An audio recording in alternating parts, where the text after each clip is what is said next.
on this episode of Therapy Bites Art Lab. Really strong is our weakest link, and we do not know what we do not know, right? A lot of times, and it's always those two things that can hurt you the most. So you have to kind of shore up all these key areas of your life if you're really going to be the best person you can be. Stay tuned following the interview for On the Couch and Off the Rocker.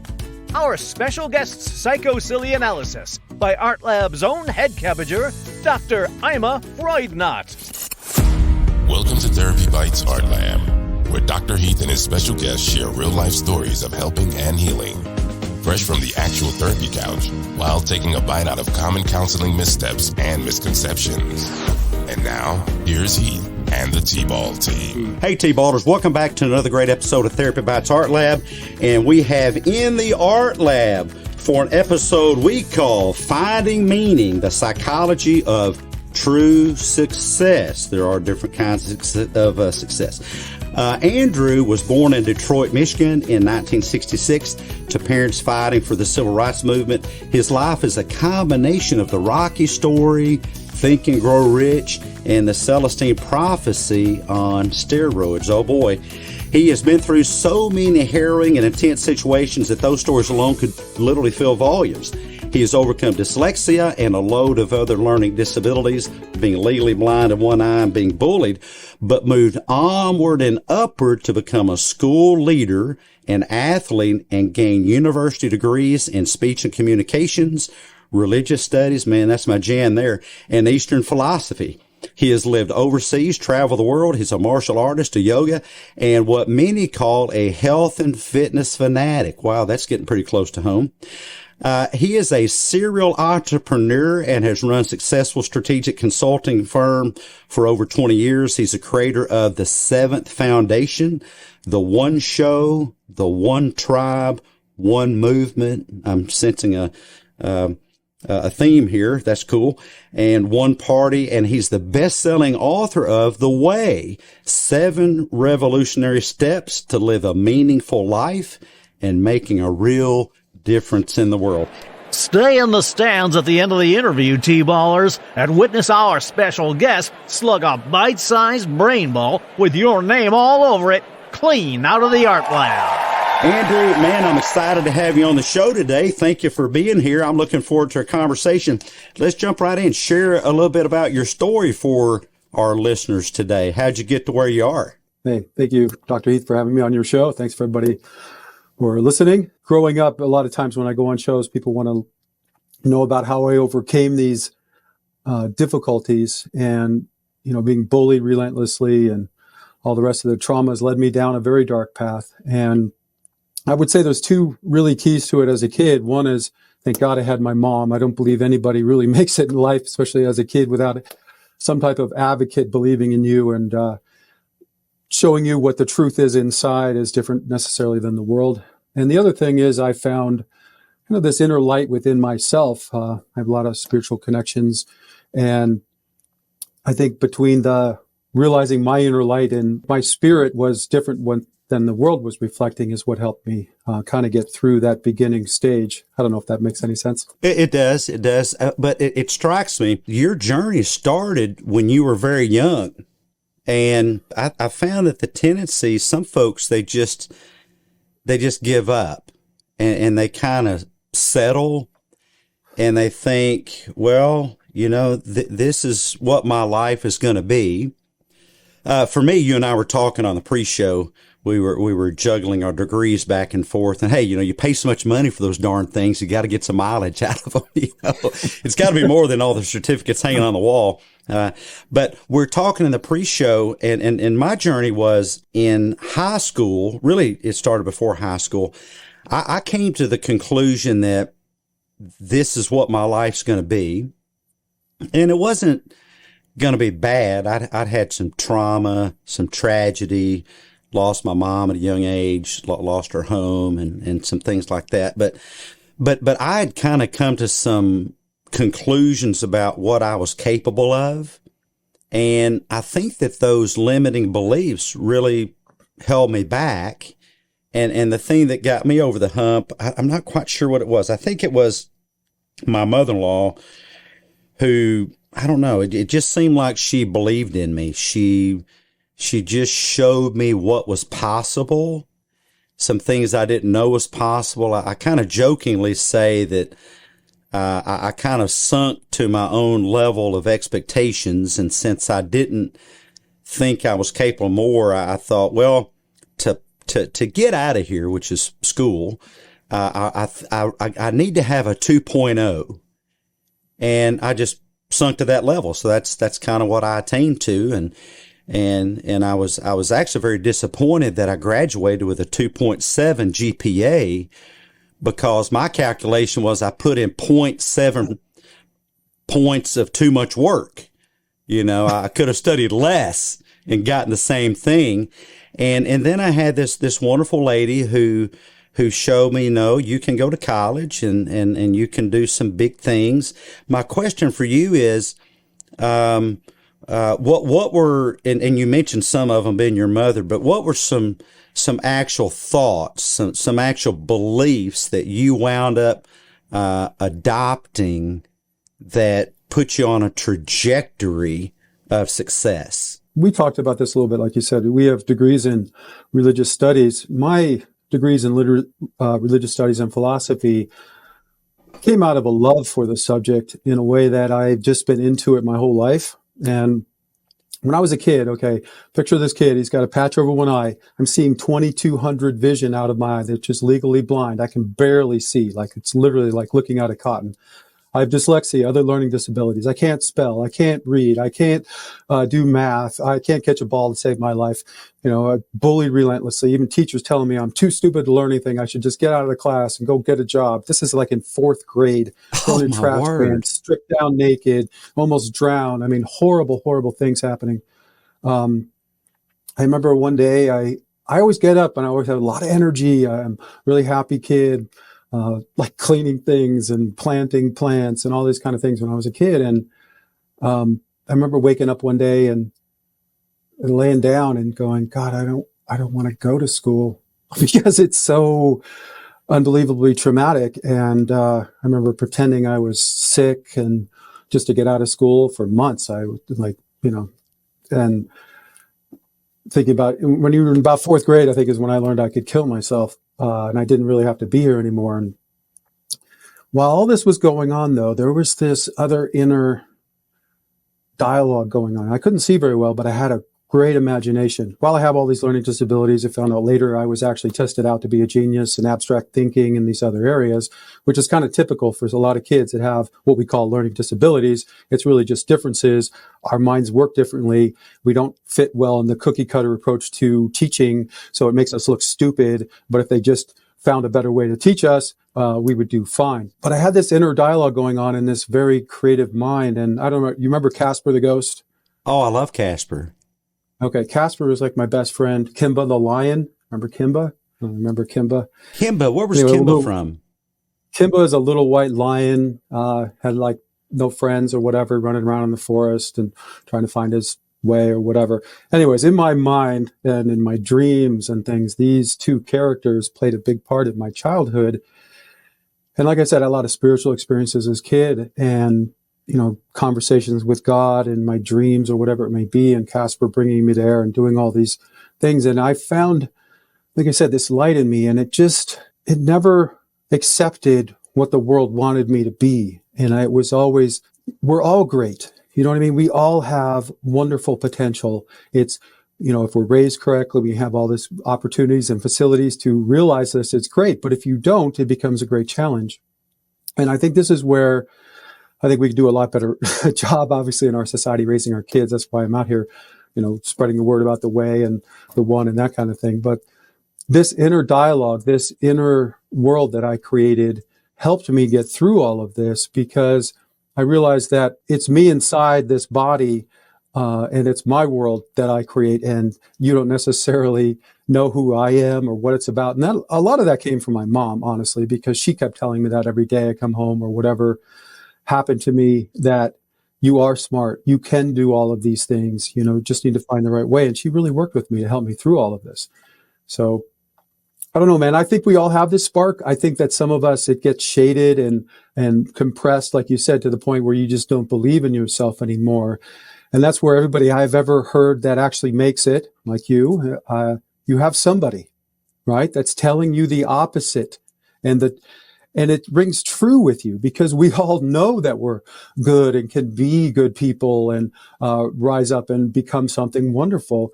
And it doesn't mean that the path of everybody's life is the same. And that's why I call it the way. It's the human way to become great is to find your diversity, right? To find your niche, your place that makes you thrive and happy and truly successful in life. And that's the idea. I think that, I think we get too caught up in this idea of what we're supposed to be, that society's telling us and programming us to be, instead of finding out our own way and how to really create the excellence from within instead of having somebody tell you what you're supposed to do. And you know what I mean? I think that was the changing moment. And it did happen in sixth grade. And I believe, I don't know, I grew up to the point where all the bigger bullies left, right? In sixth grade, I'm as big as, I'm, pretty big guy. I'm 6'1", whatever. So the bullies weren't that much bigger than me. And I had a couple fights, won them both, and then nobody messed with me anymore.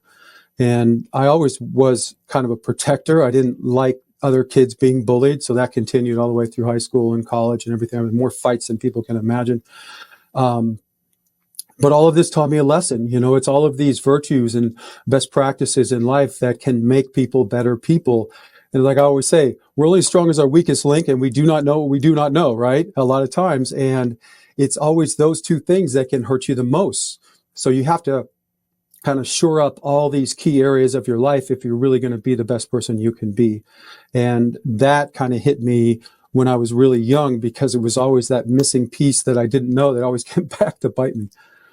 Well, and you're really speaking my language, because Casper, one of my favorite childhood characters, Casper the friendly ghost, but personally, that's how I saw myself. I think I really identify with Casper because in my mind, I was a ghost. And in many cases, I wasn't noticed or recognized, and I really leaned into that.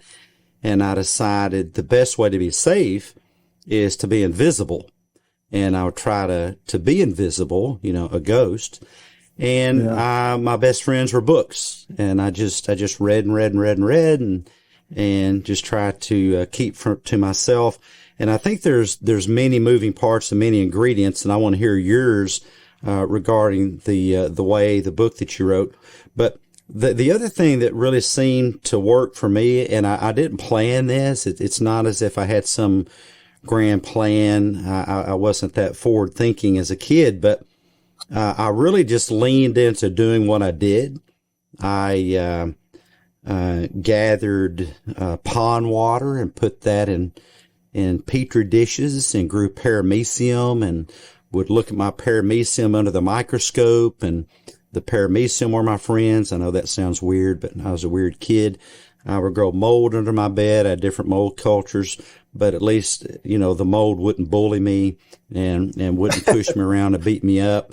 I was bigger than the mold, and I really just leaned into what my interests were. And the point I like to make to our listeners is that was my place in the universe. That was how I found meaning.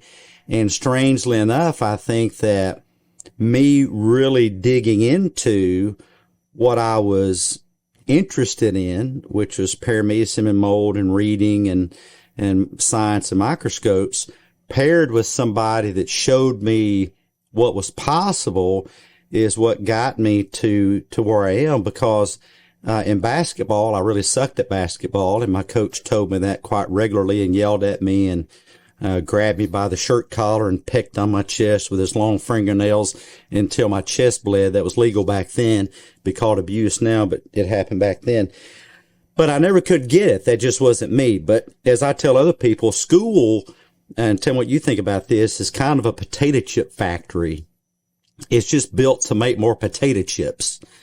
And since I didn't really fit into the potato chip factory, I was a terrible potato chip.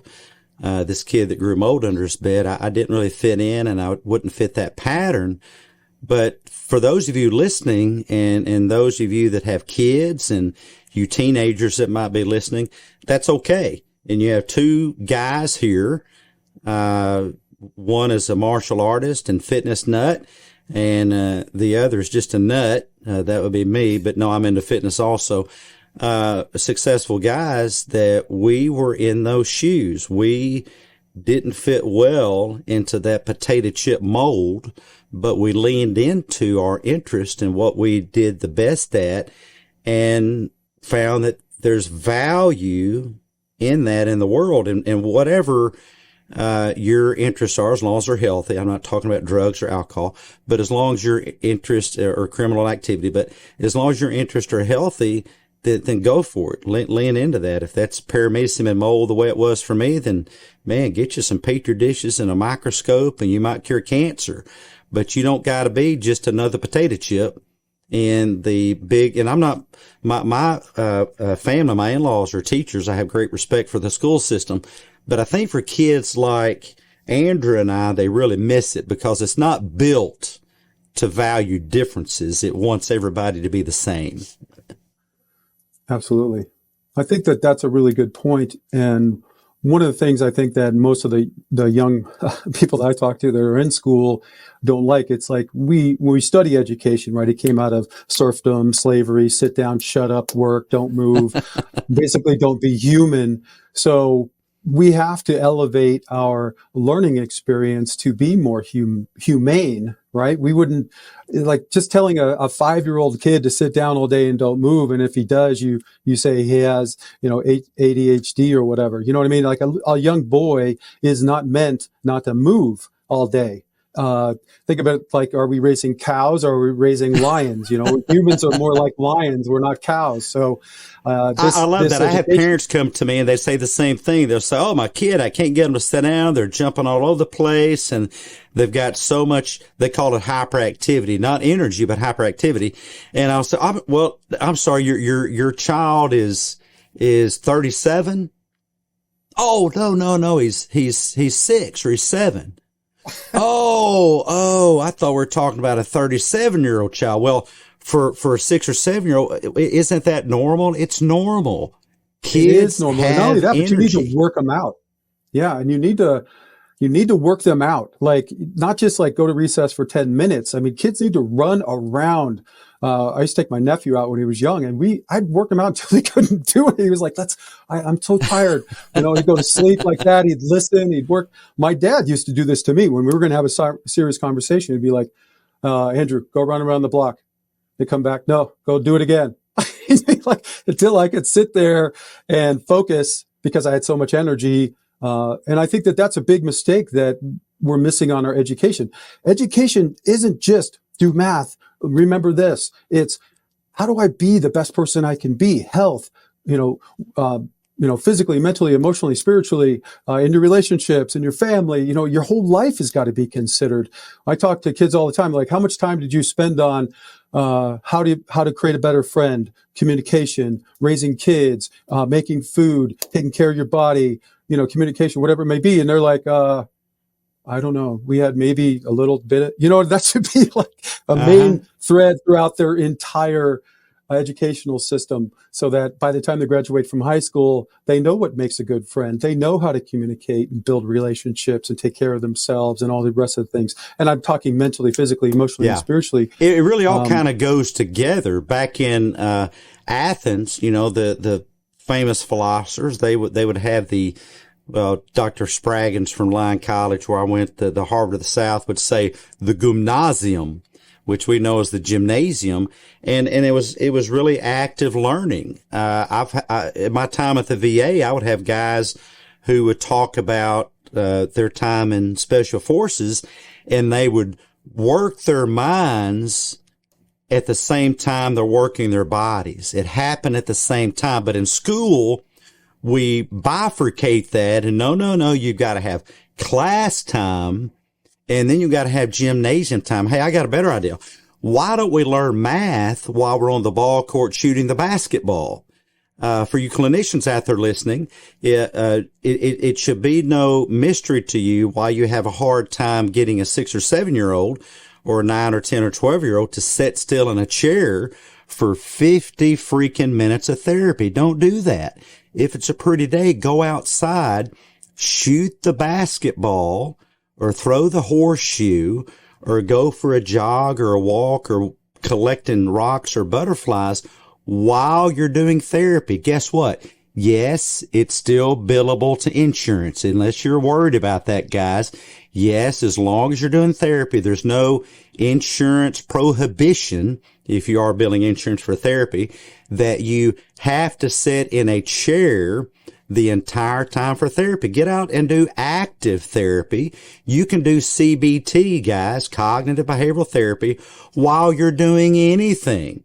I remember my one of the instructors, one of the professors in a PhD program, would tell stories about his PhD students in the 70s, and they would have PhD class in the pool.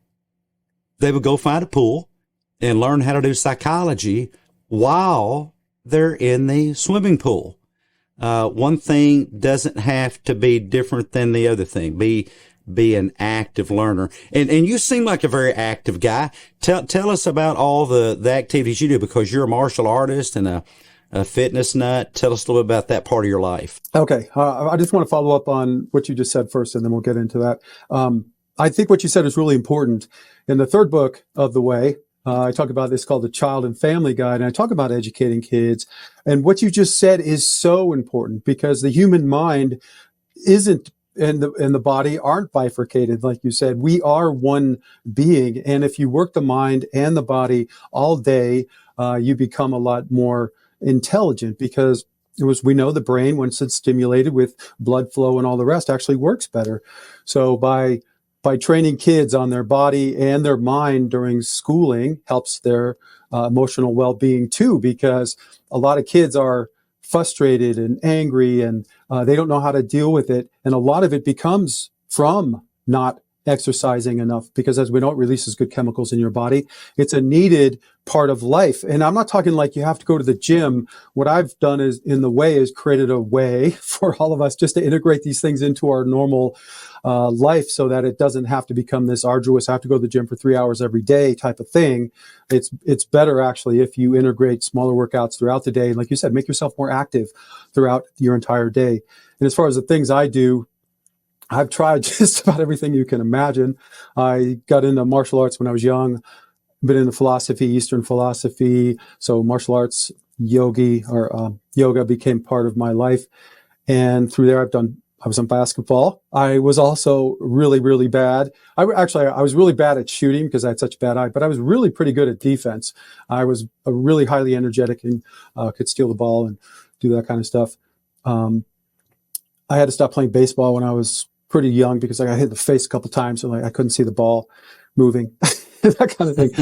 But, I was on the rowing team in college. It was a crew, basketball.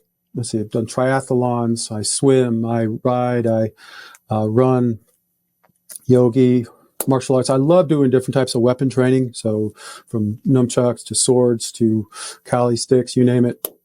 So I think for me, the diversity of all these different things too is what makes, and swimming is one of the best things. I love doing that, and mixing them up in the right way can make you a healthier person. People that only do one exercise or don't have a good morning wake up routine where they warm up their body, or a cool down night routine. I know people that used to just get up and run, and then they end up with knee problems and hip problems and back problems because they haven't taken enough time to really make your body healthy. There's a difference between being fit and healthy and just looking good. Or, I was able to ride. I'm able to ride or run, this fast. It's like, is that all you do? Yes. Well, then you're probably going to have major problems later in life. It's our bodies aren't meant to do the same thing all the time. And with proper care, I always studied longevity. So you want to take care of your body in a way throughout your life so that when you get older, right, you're not totally broken and spending all your time in the hospital or not able to do things. You want to maintain your body throughout your life so that when you get older, they say, you age gracefully, and allows you to do more. I'd rather be hiking up that mountain when you're 90 than doing too much when you're young and then being broken by the time you're 70 and not be able to do anything. Make sense? For those you watching, I just kind of popped up on our little almonds on the screen there. That's the flight almond. And I like to ask Andrew this question too, but part of the response that humans have when we're in a difficult situation that we view as a threat to us is we'll fight, freeze, or flee. Fight, flight, freeze response. And that's not all a bad thing. If you're in a situation that's difficult, that's one of the values of exercise is cooling off those response mechanisms in the brain. And the reason this is an almond is the part of the brain that does that, the amygdala, is shaped like an almond. But what are, for a nerdy kid like me, if you were talking to me when I was 7 and I just want to be in a room with a door closed with my petri dish and my microscope, what's the value of finding some type of physical activity to do? What's the upside of that? Sure. What I say is, first of all, I did this with my nephew. It's very much like that. He was very into sound and music and could sit there and listen to that stuff for all day long. And what I said to him was, look, this is the vehicle that you're using in this life. It's going to grow up and you're going to have to ride in it your whole life. And if you don't take care of it properly, it's going to break down and you're going to spend all of your time dealing with problems with your body instead of what you love to do. So the value of taking care of the vehicle, and again, if you do it right, it's not like you have to spend all day doing it. It's just integrating these best practices and ways of doing things into your life. And then you can, spend all day looking at mold if you want to. But at the same time, every hour and, every half hour, if you're a kid, get up and do something, move around, do some push-ups, do some sit-ups, and you're going to feel better. Your brain's going to be developed more. You're going to be stronger and smarter. And then when you get older, you're going to be even better than you are, right? And that's the whole goal. The whole idea of education is to make yourself a better and better person. So if you're not educating your body and your mind and your emotions and your spiritual self as you're developing, you're not going to do a good job and you're probably not going to make it. And that kind of scared me. Like, well, I want to do a good job in all of my life. So I'm like, okay, so we made a routine. We literally mapped out his day and talked about when he was going to work out and when he was going to do this and how he's going to get up and, all the little exercises he could do in his room when he's, listening to his music. I'm like, you can listen to music and you can dance, right? You know what I mean? Or you can get up. Most kids too, they get really energized by music. So you as a kid, what is your favorite type of music and what makes you move? You know what I mean? Like every kid will start to sway or do something to something they like. And once you find that little niche, you're like, okay, I'm just going to leave you here a minute by yourself alone in the room. We're going to turn up the music and you just go crazy. Do whatever you want to do. Nobody can see you.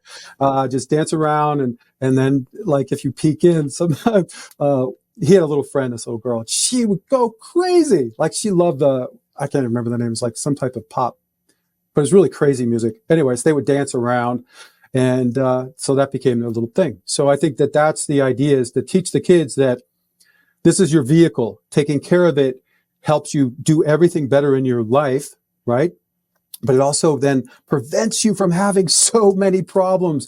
Like you do, just take a kid to the hospital with other kids. I used to go there. My sister had a lot of operations, almost died. I had eye issues and when you hang around all these kids that had serious problems, deformities, burns, whatever it may be.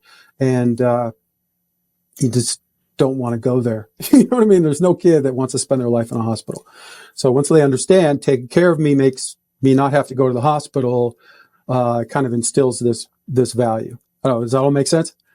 Oh, I love all that. And what would could you maybe come up with you spoke of a morning routine, just a good, quick morning routine that you might recommend to yourself as a kid, or me, the nerdy microscope kid? Right. Or even that would work for an adult. Yeah, basically I cover this in the way. It's step 5. And it's about customizing your day from moment you wake up to the moment you go to sleep, because you want to optimize it in the sense that you're not necessarily going to be following a script every day, but you want to know if you're going to integrate best practices and these virtues into your life, you need to know what they are and how to do it. And so you have this little map. And I actually start from the moment you start gaining consciousness and all the things you do in the morning. So let's go through a couple of them. So the first time when you wake up, things you don't do is check your phone or do anything. You're going to slowly get into awakening. And if you start doing this, you'll find different levels of consciousness. There's a level of consciousness when you start waking up where your conscious mind is not aware of the world that you're living in. It's just you, and you can feel really who you are. And then when your mind awakens a little further, your whole consciousness of the reality that you're living in can come into play. And sometimes if you're able to play with that, you can feel like if you're having a wake up and it's a good feeling or not. And if you feel this crushing force of, worry and depression, whatever that then comes onto your mind, you kind of know where you are, and it will help you fix these things. So anyways, from that moment on, you're going to awaken in your bed. You're going to straighten yourself out a little bit, lengthen yourself, take some deep breaths, center your mind, right? And I go through litanies of things you can say, positive affirmations. And again, you're just trying to wake yourself up and stay focused and prime yourself for your day. So you do a little stretching in bed. And what I advise is you get right out of bed and you do a wake up warm up is what I call it. You can eat an apple. You drink a glass of water with, pure water with a little bit of minerals in it. Take some vitamins if you need them in the morning, whatever it may be. And you do this yoga. I have a certain type of yoga routine that I developed when I was injured. I was hit by cars numerous times in my life. And one time it left me unable to walk or stand up straight or anything for like 7-8 years. And so I'd crawl out of bed and I started to develop this yoga routine. And it's not only just made for back, but it's also a good way just to warm up your body. So you go through this. And again, I when I teach yoga, there's a lot of different ways to do it. You can do speed yoga, slow yoga, fast yoga, whatever it may be. This type of yoga is really just a warm up yoga. And you're drinking your water, you're meditating as you do this. And I have a whole meditation program I go through. And then after you're done doing the yoga, you do take a few more minutes. You do a solid meditation. I go through 5 different ways of meditating. And again, this whole idea is to get your mind, your body, your emotions, your spirit, your whole self focused, centered on what's happening in your day. And again, if you listen to what I said, what I did not say is you do not check your phone. You do not answer emails. You do not do any of that stuff. You as you have to be you. You know what I mean? You can't let yourself go out and start taking in other information that may distract you from yourself at this moment. Because it's like, I always equate a day to a life, right? Your little kid wakes up or is born, goes through his development, and by the end of the day, right, he's tired, he surrenders his consciousness. Same thing with us, right? Little kid grows up, adult, dies, So your day is kind of like this whole little mini life. So respect it and take that moment in the morning to set yourself up and focus yourself, create a little happiness in your life. You know what I mean? Like do something fun at this moment too. So after you're warmed up, what is it you really like to do? You can listen to really good music when you're doing this, build in some fun into your life. Gamification, I talk about that. So that's kind of the basic to the very beginning of the morning. Now, by the way, I find a lot of people get freaked out about the meditation thing and they make it harder than it is. And then they think they don't do it correctly. And then they beat themselves up over it. No. I would love to talk about this for a second. I've been meditating like my whole life. And first of all, there are different ways to meditate. Okay. This, first way that most people know about is just being present, focusing on your breathing, staying in the moment, right? That's one way. So there are 5 different ways.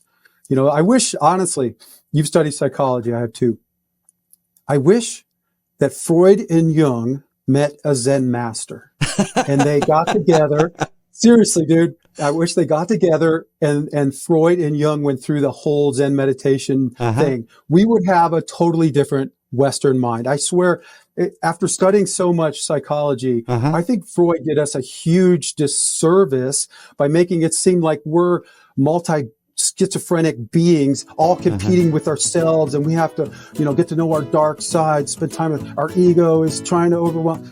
The Zen master is like one mind, whole mind, stop. For full show notes and transcript of today's episode, go to therapybites.podbean.com. Individual psychological concepts are very different animals from one another.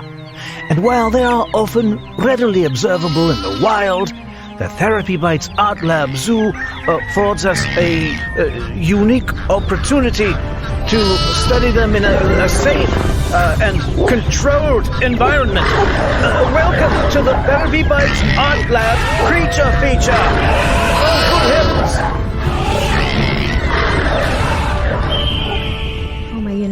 Maybe I shouldn't be doing the creature feature today. I am so anxious right now. Like my ears are ringing and my stomach feels upset and I feel all shaky all over the place. And I don't know, man, the more I think about this anxiety, the more it intensifies and I don't know what to do about it.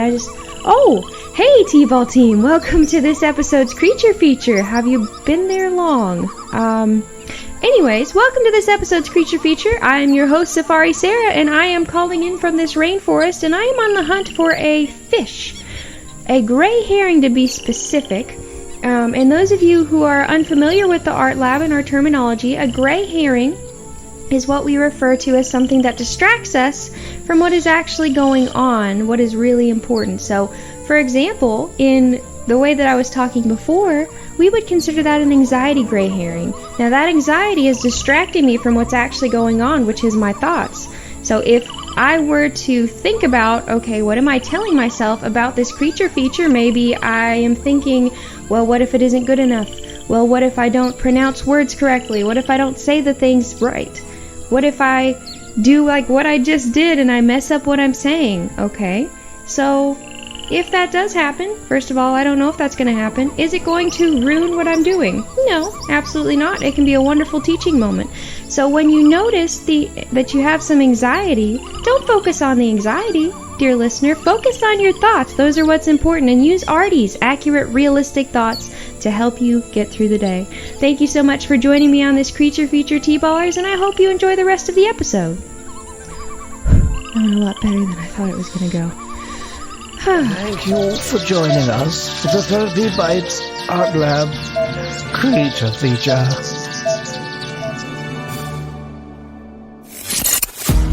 You're listening to TherapyBites Art Lab, bite-sized therapy for your brain with Dr. Heath and the T-Ball team. The best advice on the net. No copay required.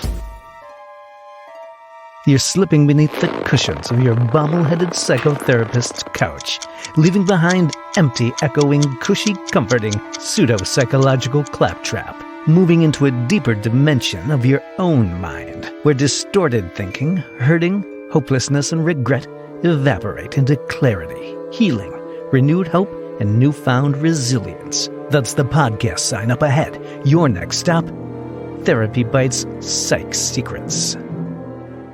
Hey T-Ballers, Doc Heath here in Psychotherapy Duck in Disguise to share with you some reasons hard things are brain healthy. Quack, quack, listen up here. Neurologically, hard things acclimate your brain to difficulty. Number 2, physiologically, they normalize internal physical processes and reduce amygdala, that's your fight or flight system, reduce amygdala activation. And number 3, cognitively, they allow you to program your thoughts away from pseudo-threat quicksand. T-Ballers, listen to your psych secret for this episode. Give your brain hard things to do. It'll be healthier because of it and more resilient because of it. Doc Heath and Psychotherapy Duck out. Enjoy the rest of the episode. Once again, Doc Heath rips the cushions from the couch, dishes the dirt, lets the cat out of the bag, uncorks the bottle, letting the genie escape, and blows the lid off of another of the universe's psych secrets. Show your T-Ball team spirit and buy your hardworking Art Lab team a cup of coffee, which helps fuel purchases of high-octane equipment and T-Ball tech that get poured back into percolating, highly caffeinated content for you. Just go to buymeacoffee.com and search Therapy Bites. Here's Heath and the T-Ball team. I'll just tell you this one experience I had. I was in college. I was at a Zen retreat. It was, I don't remember how long, a week or something, and there was no talking. All we did is meditate, eat, and listen to the masters give us little discussions on things. And they would ask us questions, and we wouldn't talk. The third day is when my mind stopped. And when I say this, it's like, and this is a typical experience with Zen meditation. This is the clearing, the stopping, the surrendering, and letting it all stop. It's not force, right? You're not forcing your mind, controlling it to stop. You're surrendering and letting it all go, and then it just peace. And when I say surrendering, like it's just, and it opens you up to so much more. That idea of, like, most people I talk to, their minds run like TV sets. Their stations changing all the time. They're kind of at the whim of whatever. This idea of learning how to clear your mind, focus your mind, take control of your mind is key to life. And this idea of meditation, I think in the West has become a little, I don't know, it's not really understood as well as it should be. And even in the East, like this idea of meditation, the 5 different ways and how to use it as a tool, not so much as a spiritual thing, because it's really just, what do I say? It's like we can eat certain ways, you know what I mean? You can exercise in certain ways and watch how your arms move when you run. And the same thing with your mind. You can train your mind to have absolute control over it, to connect your subconscious with your conscious mind and get you all on the same plane, moving in the same direction and all of that. It takes work. It takes time. But once you do it, it is the best way, I think, for humanity to kind of evolve, because without our minds working for us, you know, like you said, everything becomes a fight. You know, like you said, oh, I don't know if I'm doing this right. It's just beating yourself up all the time, negative thinking, depression, suicidal thoughts. I have a video on how to overcome that. That's also in the book. You know, how to overcome addiction. All of these pieces that it takes to be human. What I found is that the only reason I'm out here, just, you know, when I wrote a book and all this, a dyslexic guy writing a book, it took me 30 years of research and development, 5 years to actually get the book out. The only reason I'm doing it is because I kept sharing solutions that I found with people, doctors like yourself and others. Like, absolutely, that's right. That does help. That people need to hear that. What I have found is that most of the human race that I've talked to seems to feel like the human race and our world are doomed. Like, if we do not do something soon, things are going to get worse and worse and worse. And we keep doing the same things that have been done. As we know, that's insanity. We're not going to get anywhere. So what is this new way? How do we become better people? We need to create a better world. We can't create a better world unless we create better people, because the world's a reflection of us. So how do we get the human race on the same page regarding some basics, you know, some of the foundations of life? And what I found is, if you don't, like you said, if you don't cover all of them, this missing piece is what comes and destroys us. So what I'm out here doing is spreading the word, right? The word of the way and the one. And the idea is to get us all on the same page regarding the foundations of life and how we can be our best, teaching this, integrating it into our society, into our organizations, our governments, our businesses, and everything else. And once these ideas are understood and believed, they will change the world. I have had people tell me this. And again, this isn't just me saying this. I'm not some Pollyanna pie in the sky guy. This is like literal, 1, 2, 3, follow this and you will become a better person. So anyways, I don't know if that makes much sense. Well, it does. And I want to say, it occurs to me that as a human species, we're so busy engineering fixes on the outside.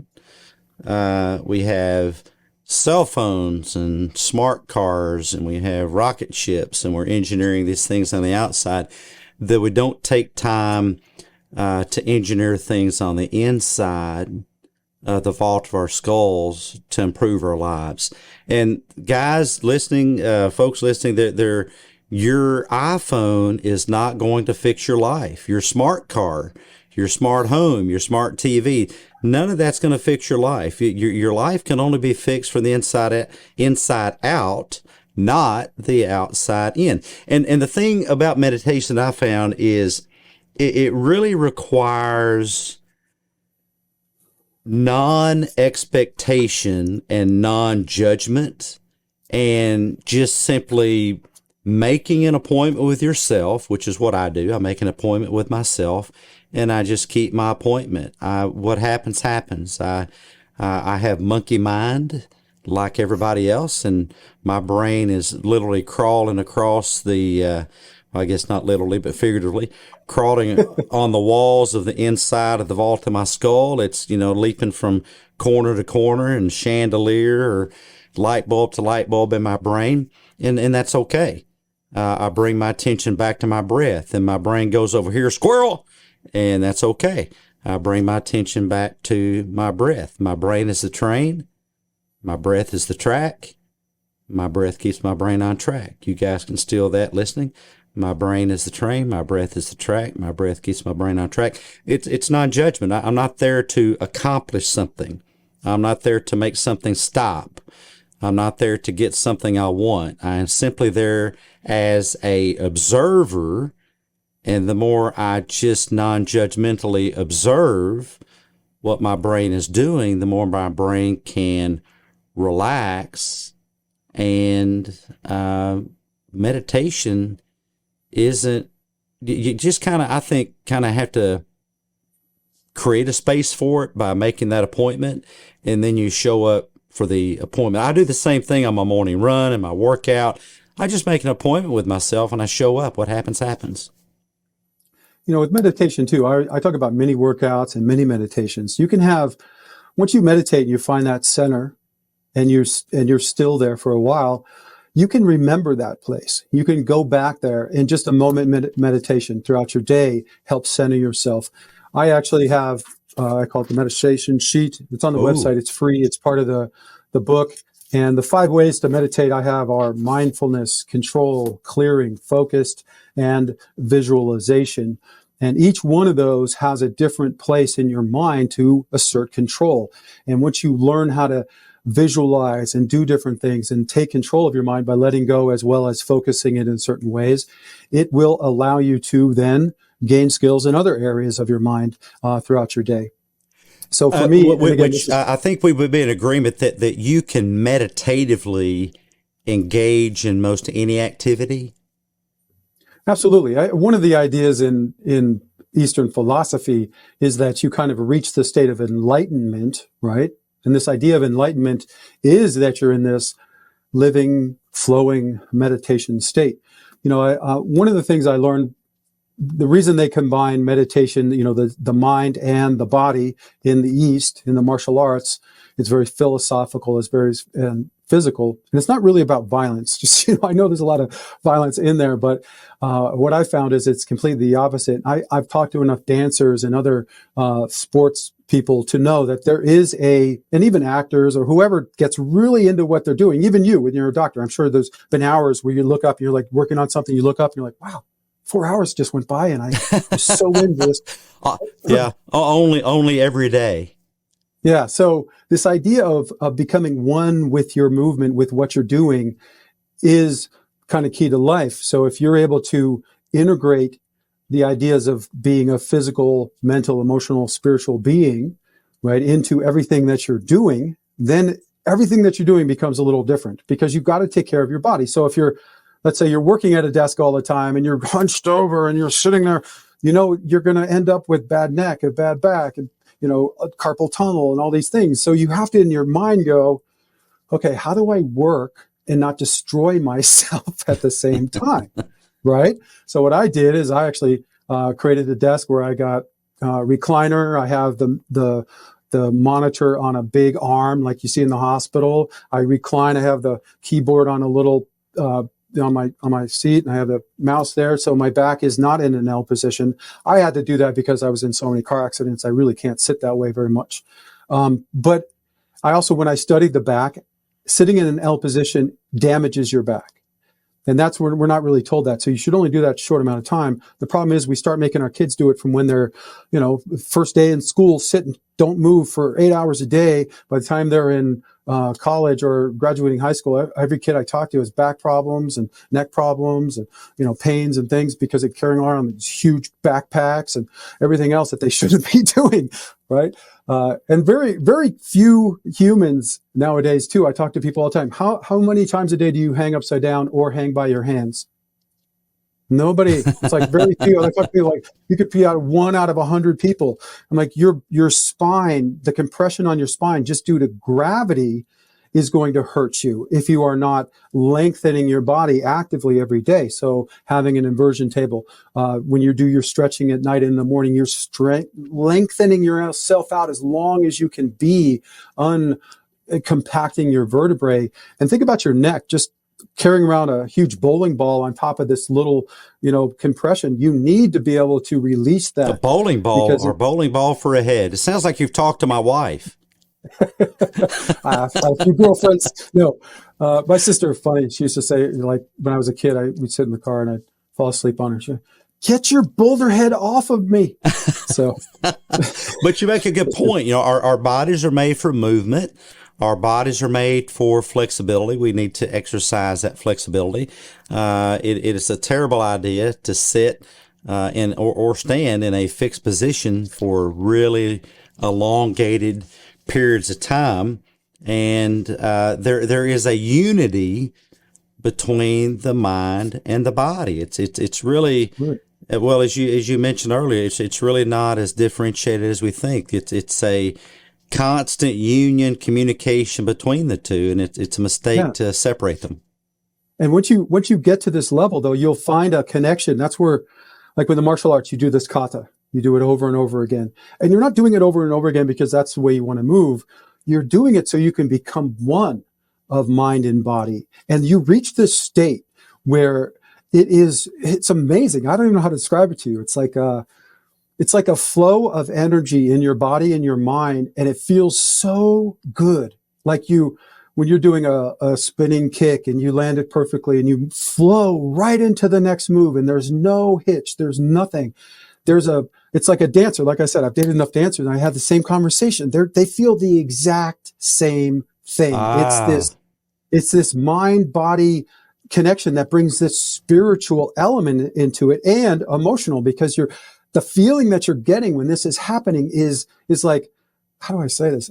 It's like so positive that it transcends normal life. I've even had the same experience when I've been gardening in nature. I'm really into plants and things, and you get the same oneness feeling if you're doing something. So this idea and taking that into your complete, or into every aspect of your life. It's like I talk about the art of life.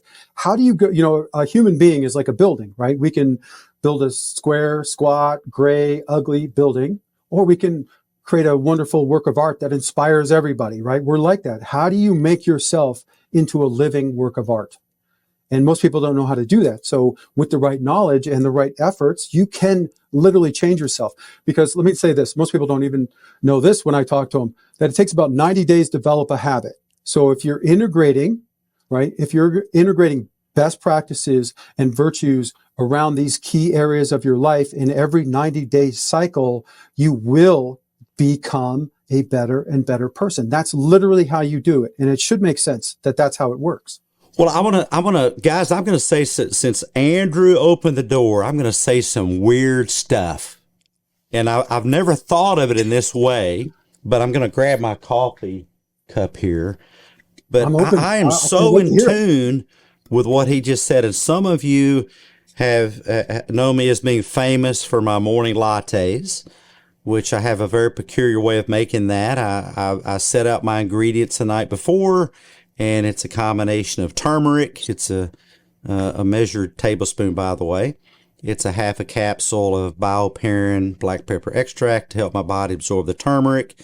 It's a teaspoon of gelatinized a combination of red maca and black maca, good for growing boys and girls. And gosh, what else? A teaspoon of mushroom extract, 7 sacred mushrooms, and that's my latte. My point is, I've never thought about. I do it mindfully. Okay, it is a mindful exercise for me, but it dawns on me that it's also a kata, because it is the same movement. And I hate to sound weird. Actually, I don't hate to sound weird. I get into being weird, but it's really just a flow, a kata of doing the same thing every morning that gets my day going. In the evenings, and this is a tip for your husbands, putting the dirty dishes in the dishwasher has become a kata for me. As I'm making my latte, emptying the dishwasher in the mornings have become a kata. And I mean, here's the weird part, down to where I put my feet. I know I can put my left foot here and then swivel this way, and I'm at the cabinet where I put the cup that I used the night before that came out of the dishwasher. It is a kata. I love looking at it that way. Let me just expound on that, because you mentioned a couple of things that are really key. I lived in Japan for a while. I don't know if you mentioned that, but I had some great teachers there, and I don't know if you know the Japanese tea ceremony. Yes. You know what that is about? Okay. So they serve tea in a very special way.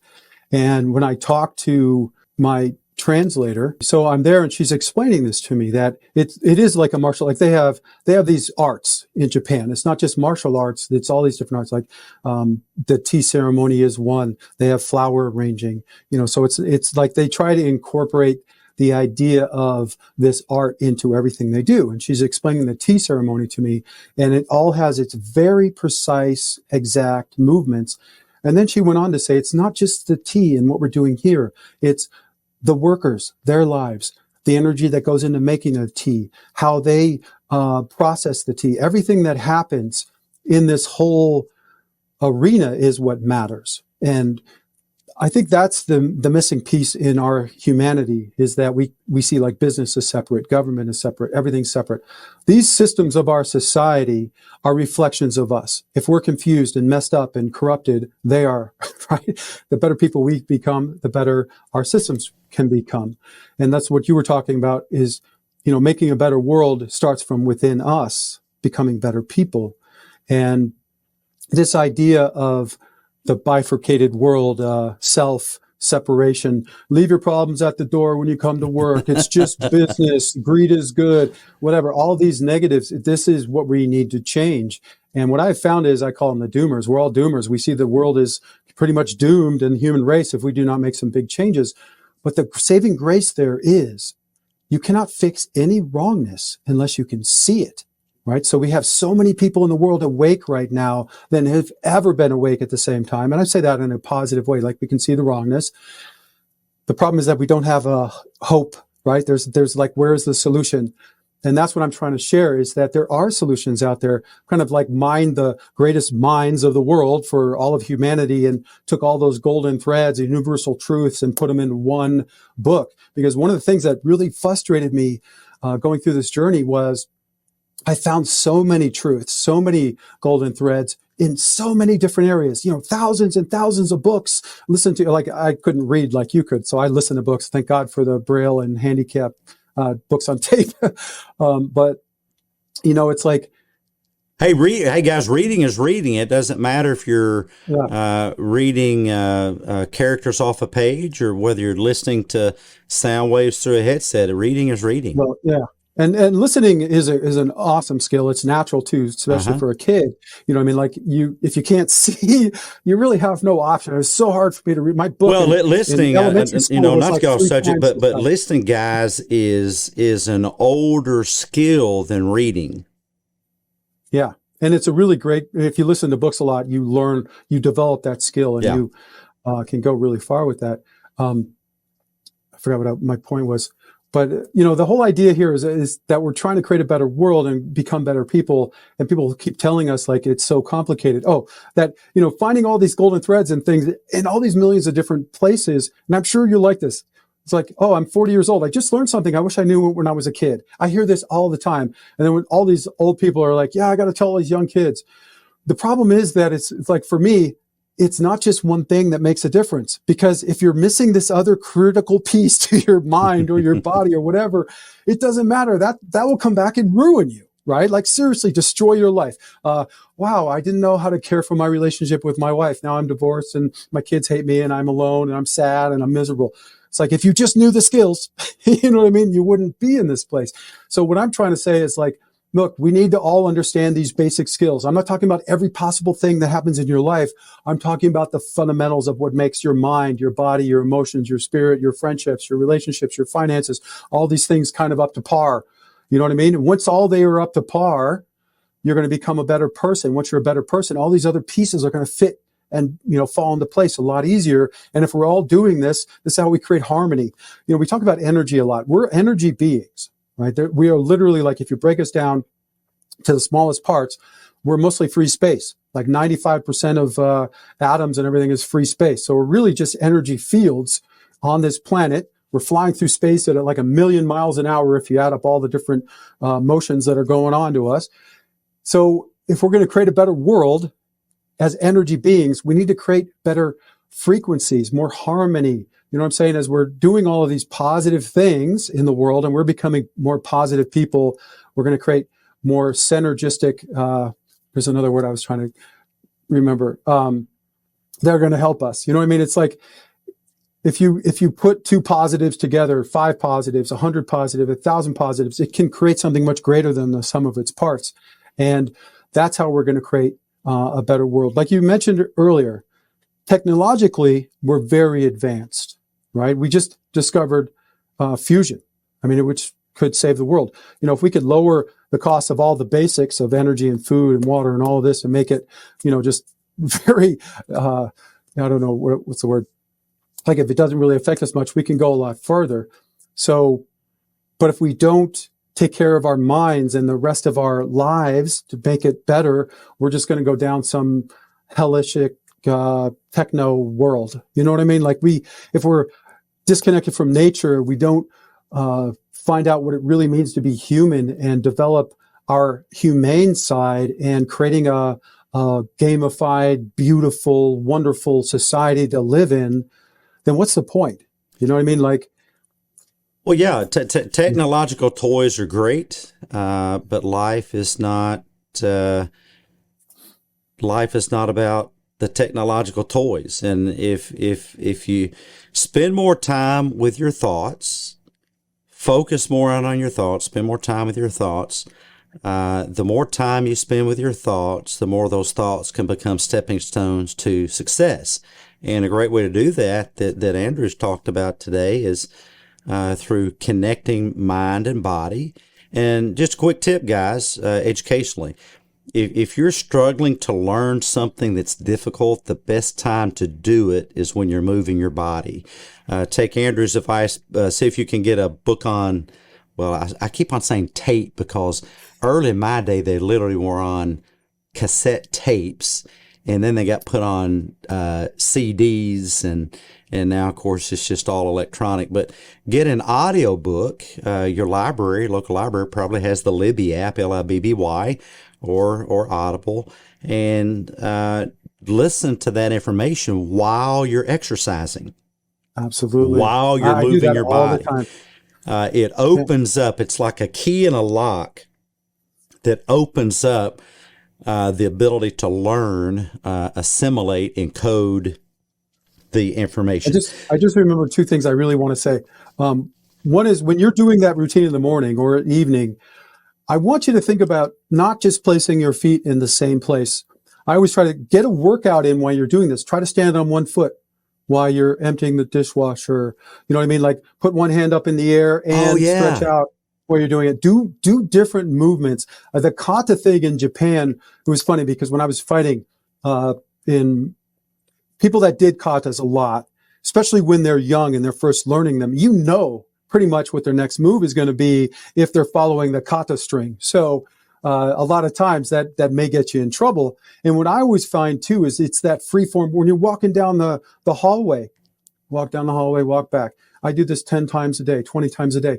How about doing some side motion, walk backwards, do some squats as you're walking, you can do all sorts of things I call them transitional moments, or when you're doing tasks, listening to books. I call this stacking. It's like anything that you do that's a chore, cleaning, running errands, driving in the car, whatever it may be, you can stack on breathing exercises, listening to books, mini meditations. You can always do something to kind of better yourself in a lot of these moments. So you're at work and you're like, oh, it's just a big drag. it's not necessarily. You can not only make money doing what you're doing, but then you can also train your mind and your body as you're working, depending on what you're doing. Obviously, it Well, would sure, depend, because it doesn't matter what you're doing. The brain is always listening. Now, there are some things that you need to turn stuff off. If you're going to talk to your kid, if you're going to talk to a good friend, you're going to talk to a loved one, your spouse, the most powerful button during any of those interactions, guys, is the off button. Hit the freaking off button. Focus, focus, focus. But in the evening when I'm loading the dishwasher and getting my supplement array, I'm a big supplement guy, ready for the next day, I start out listening to Father Mike Schmidt's Through the Bible in a Year. And I listened to the day's episode for that.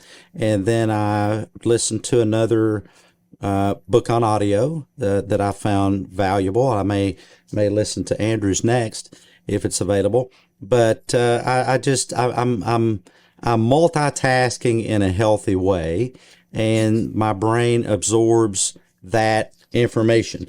Just to kind of cap off what we talked about today, guys, we've talked about how adversity does not have to be a barricade to success. Some best routes to success. How to fail forward when you're going through tough stuff. Keep moving, and then you can find ways to turn those messes into very meaningful experiences. Andrew, before we let you go today, we have a couple more things to do, and I'm going to ask you, what would you say, and I'll give you a moment to think about this while I'm reading some contact Andrew information. What would you pick out as your favorite secret adversity hack? And while Andrew's thinking about that, guys, you can reach Andrew at 7way, that's the numeral 7, W-A-Y, 7way.me, 7way.me. And I'm going to put the link in the show notes. All you got to do is go to Apple or Spotify, and it's going to be right there in the show notes. That's the hub for everything related to Andrew Calderella, including the Way, the Seventh Foundation, and the One Movement is on the website, 7way Me. Just click the link. And also, guess what? You can claim some free gifts that will help you further your journey in life past the adversity you may be experiencing. Back to Andrew. What is your favorite top secret adversity hack? T-ballers, time to quit your lollygagging. Get out of the dugout, onto the field, and live the art life. My top secret, I don't think it's top secret, I'm actually trying to advocate this for everybody, is no matter what's happening in your life, is to keep the foundations going. So as part of the Way, and this is part of the free gifts, you get the meditation sheet, but there's also a daily Way guide that you're going to map out.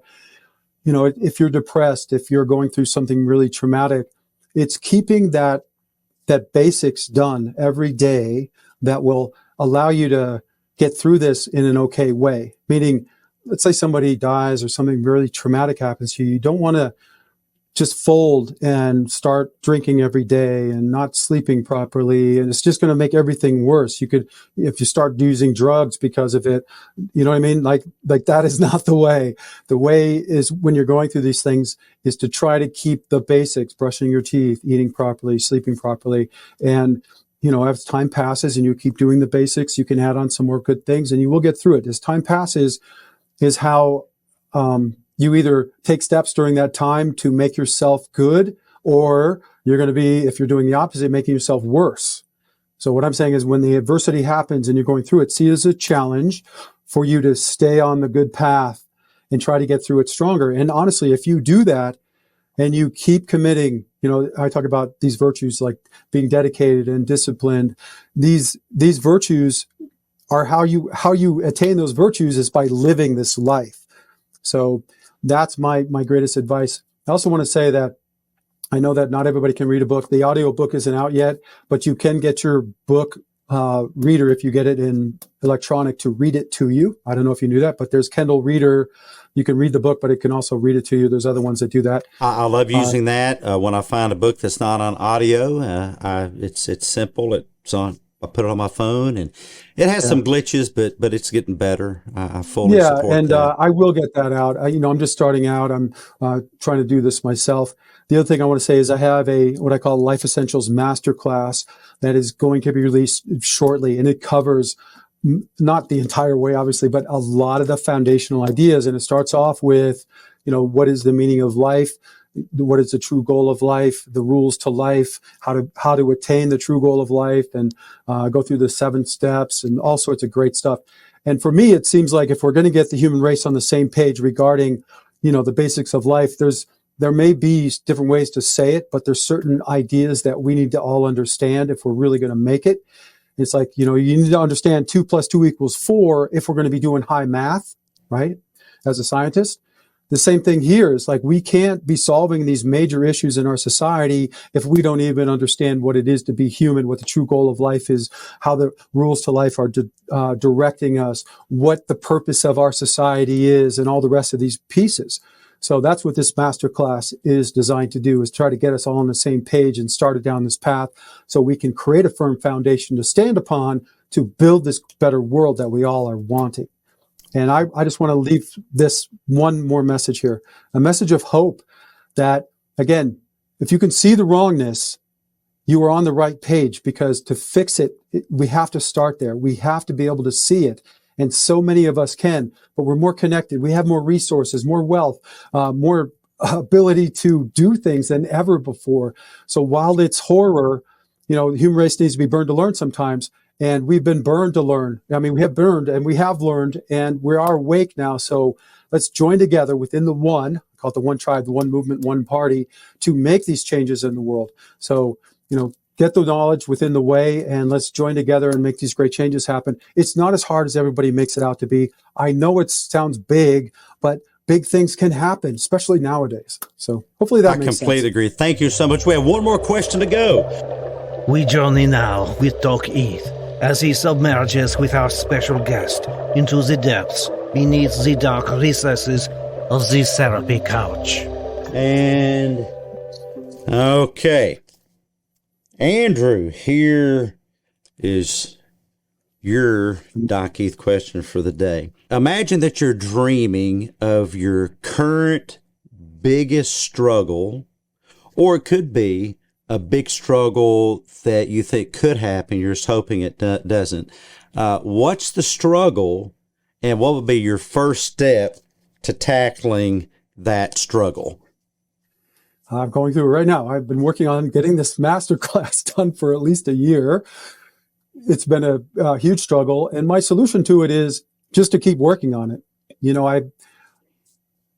You have to do it in balance, obviously, and we have long projects that take massive amounts of hours. You can't just leave everything else in your life aside, so you need to keep the balance. So my biggest thing is I always tackle the biggest problems first. Like if I know I have a big show or a big project coming up, I'll outline it. I'll just get started. You know what I mean? The little steps over a long period of time can get really big things done. And that's one of those other keys to time that matter, stacking things onto each other, but getting started now. And just, I don't care what it is. It's like, you can just write the title of the page, you know what I mean? And come back to it, write down some ideas and ideas and ideas. And that's honestly how the way was done. I collected millions of little notes over 30 years and kept putting them together, and, just kept working on it and working on it and working on it. So never give up, and take baby steps. Don't wait for that someday and that big step you're going to take when this happens or that happens.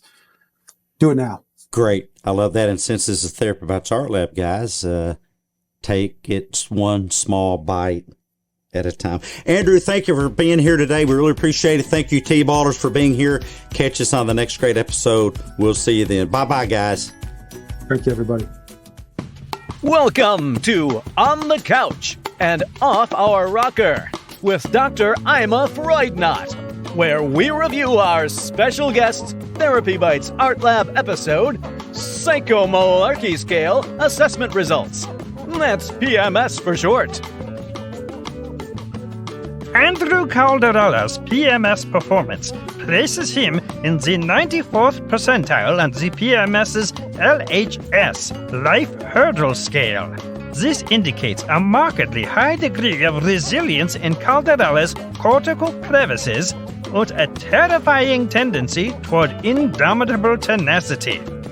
Overall, Andrew Calderella's PMS psychosillymetric assessment results present a picture of an individual dangerously apt at overcoming adversity, but who tames these torrential implicit temerity impulses by converting challenges into stepping stones. This supernatural soul likely has a promising prognosis of elevating others in the near future, until these energetically enterprising features of his psyche have been psychomologically analyzed and exercised. It is my considered conclusion that Andrew Calderella be prescribed no less than 823 milligrams IS intracellular dose of overcomitol and a 2300 milligram IT intratonsillar dose of northostatin to curtail compassitis-related cognitions. Dr. Ima Freudnot, Chief Shrinkstigator, TherapyBites A.R.T Lab. Grab some of this episode's guest merchandise, specially designed to help keep this episode's message top of mind in your life. Don't forget friends and family members who could use an Art Lab mental boost too. Just go to therapybites.myshopify.com. Hey, T-Ballers. Thanks so much for being with us today. If we brought value to your day, show us some love by leaving your positive feedback and inviting some friends to listen in and join the T-Ball team. Government legal gobbledygook. Not intended as a diagnostic or as an alternative to professional clinical treatment. Resources and advice are for information and entertainment purposes only. Brought to you by... Someone saying things you don't like? Tape that nagging loudmouth shut. Government-approved speech tape. Gas tape. Now available at your local hardware store. TherapyBites A.R.T Lab is not an approved, endorsed, authorized, butt-kissing affiliate of the United States Special Offense Assessment Police. SOAP Police for short. Warning.